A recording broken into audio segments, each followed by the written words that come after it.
In the tradition of turning the page to a new year, several sources have unveiled their banished words and phrases lists. And it seems like maybe I should just stop talking in 2023 because among the top phrases are quiet quitting, goat, and absolutely, which I probably say in every other sentence throughout the day. What can I say? I'm enthusiastic. What overused phrases do you wish would quietly quit? And which ones are the absolute goats that should live on for another year? Let us know in the comments.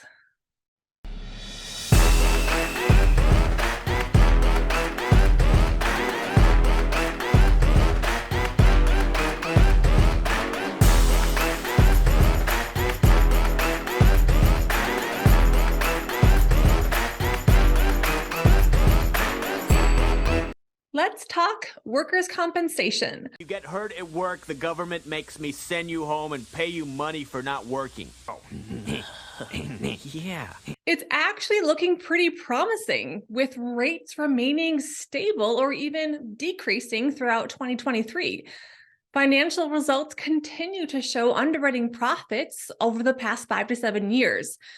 The projected ultimate combined ratio for 2019 to 2021 was 85 to 87%, which translates to an underwriting profit of 13 to 15%. Results for 2022 look promising as the frequency of claims continues to decline. With the Federal Reserve raising interest rates in 2022 to offset inflation pressure, carriers can earn higher portfolio yields or investment income, often leading to rate reductions. Also, if you'd like to start a dangerous drinking game, try taking a shot of espresso every time I mention interest rates. Spoiler alert, you're going to be very caffeinated after a few episodes. This drink, I like it. I know, it's great, right? Another! Many employers have offered and have adapted to permanent work from home schedules. While it's still too early to observe the effect on workers' compensation of this shift in work environment, early data indicates a reduction in the frequency of injury. That said, employee exposure to injuries is still present, especially in the areas of ergonomics, cumulative trauma from repetitive motion, and slip, trip, and falls related to overly energetic puppies. Best tactics to combat the challenges of the remote work environment: ensure employees have proper ergonomic workstations and equipment as a best practice to prevent injuries. Provide information like office and desk setup tutorials, videos, and testing materials. Work with human resources and your benefits broker to offer additional and creative employee benefits plans. For example, focus efforts on mental health resources and activities like yoga, exercise classes, and other physical and mental activities. And in my humble opinion, workplace virtual yoga beats workplace in-person yoga any day of the week. I remember how excited I was the first time office yoga was offered at a company I was at, until I realized that office yoga meant my office colleagues would see me attempting to do yoga. And then I cringed so hard, I almost pulled a muscle. No shade to those who do in-person yoga, by the way. I still hope to get there someday. Remote work creates a complex landscape for insurers to cover and accommodate, but I think we can all agree that it's worth it. Now let's hop over to our guest today. Jack Kudale is founder and CEO of Cowbell, the leading provider of cyber insurance for small and medium-sized enterprises. Welcome, Jack. Great to be here, Amber. Thanks for having me. Thrilled to have you on. First up is Say What, where we share a quote from the industry to get your reaction. Today's quote is from Bert Elliott of Gardner Research, who recently stated that ChatGPT, as currently conceived, is a parlor trick. So what do you think, Jack? Does this understate ChatGPT's overall potential and its potential for areas of insurance like cybercrime? If you look at its ability to generate a human-like phishing email or social engineering attack, it has a potential to be a breakthrough technology. But at the same time, you look at ChatGPT, and it's still a preview of its progress.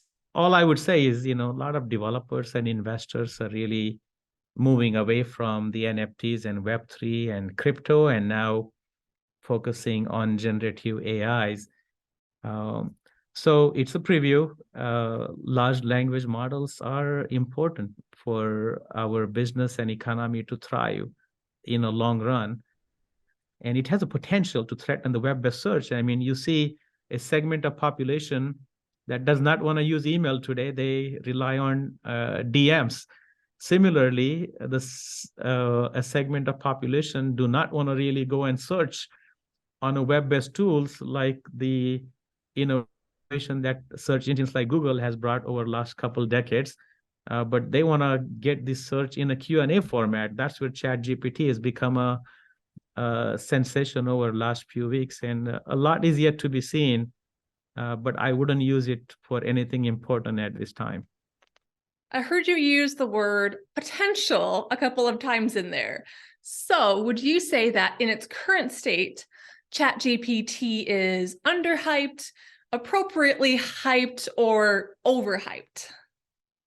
I think the peak of the hype cycle is still ramping up on a hype cycle. To answer your question, there's a lot to be known and a lot to be learned about the language models and the applications of those models in our business processes. So a bigger news is probably still yet to come in this scenario. That brings us to our last segment, Who's Your GOAT? Where you get the chance to share a bit about a leader who inspired you or in some way helped shape your career. So who is your greatest of all time, Jack? The person who probably has the most indirect influence on my life, not just career, is the greatest Muhammad Ali. And,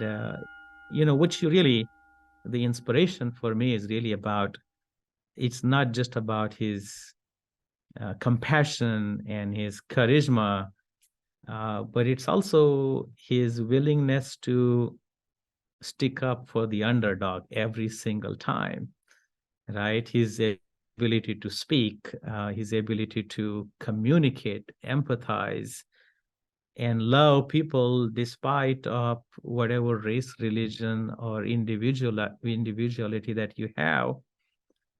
And not only it's an inspiration, it's I often use things that he said in my day-to-day nomenclature. I mean, such simple things like, it's not the climb that wears you down, it's the pebble in your shoe. Fly like a butterfly, sting like a bee, like that the swagger that, hey, you want to do everything right, but take no chances. You want to outcompete everybody, and you want to be the first. The speed and that tenacity, and whatever it takes to do what you're doing, whether you are conquering the world in selling insurance or innovating cyber insurance, or simply just being a good colleague. That experience that you are exhibiting as part of the journey. And so the greatest has been my inspiration for more than a couple decades. Love that. Truly an inspiration for so many. Thanks so much, Jack, for sharing a bit about your GOAT and your perspective on the potential of ChatGPT. And thanks to everyone at home who took the time to tune in for some insurance news and conversation. Follow InsureTube on LinkedIn and subscribe on YouTube to catch new episodes premiering every other Monday at noon Eastern. See you soon.